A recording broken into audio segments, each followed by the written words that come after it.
দেখাবো শিলন ফিশের আজকে দেখাবো শিলন ফিশ ফ্রাই। শিলন মাছের লেজ আছে আর কানকো আছে, এটা ফ্রাই করে দেখাবো। খুব টেস্টি খাবার। হলুদ গুঁড়ো, লঙ্কার গুঁড়ো, আর দিব ধনের গুঁড়ো আর জিরার গুঁড়ো,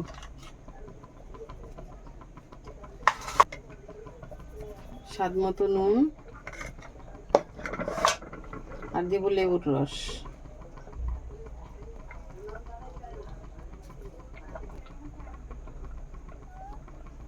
এবার ভালো করে মশলাটা ম্যারিনেট করে নিচ্ছি।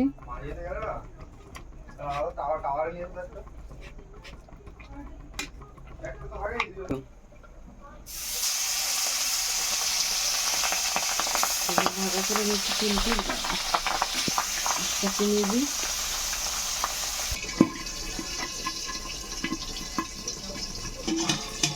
ঢাকা দিয়ে দিয়েছি কারণ খুব থাকে এই মাছ।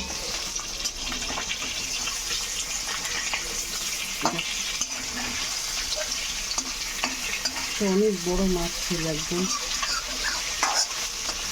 রাঘব বোয়ালের মতো, যার জন্য লেজটা আর কানকোগুলোও এত বড়। মাছটা তো বড় ছিল, সেই রাঘব বোয়াল বলে না বড়, সেরকম ছিল, ওই জন্য লেজটা এত বড়।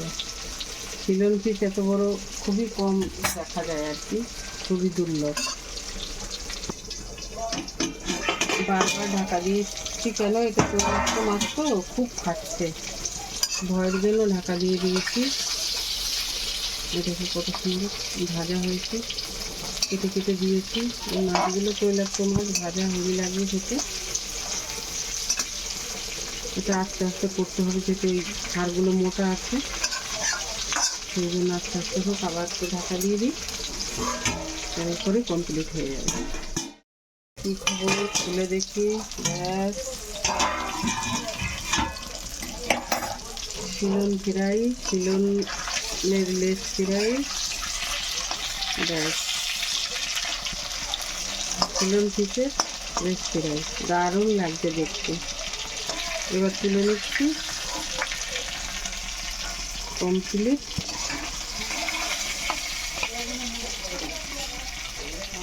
সবগুলোই কি ভালো লাগছে দেখতে, খেতেও আশা করি ভালোই হবে।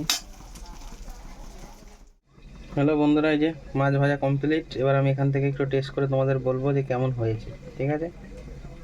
তো এই যে আগে দেখি কেমন হয়েছে, অল্প একটু নিলাম। ভাজাটা কিন্তু খুব ভালো হয়েছে, আর মাছটা খেতেও অনেক সুস্বাদু মাছ। অনেক বড় সাইজের মাছ ছিল, 3 কেজির ওপরে। এরকম শিলন মাছ কিন্তু পাওয়া যায় না। আর আমরা আগেও দুটো রেসিপি ছেড়েছি, যেগুলো ঝোল ঝাল রেসিপি, ভাপা রেসিপি। আর আজকে আমরা ছাড়লাম ভাজা রেসিপি। সব ধরনের রেসিপি ছাড়া আছে, আগেরও দুটো ভিডিও তোমরা গিয়ে দেখতে পারো, আমি নিচে লিঙ্কেও শেয়ার করে দেবো। আর এটা হচ্ছে মুখরোচক খাবার, আগে ভাপা হয়েছে, তারপরে ঝাল ঝাল হয়েছে, আর এটা ভাজা। এটা তো অনেক টেস্ট, শিলন ফিশ ফ্রাই। তো একবার তোমরা এরকম বাড়িতে ট্রাই করে দেখতে পারো কেমন হয়। মাছ ভাজা সবারই ভালো লাগে খেতে, তো সবাই খাবে। পরবর্তী ভিডিওর জন্য অপেক্ষা করো, সবার সাথে শেয়ার করো, ভালো লাগলে লাইক সাবস্ক্রাইব করো।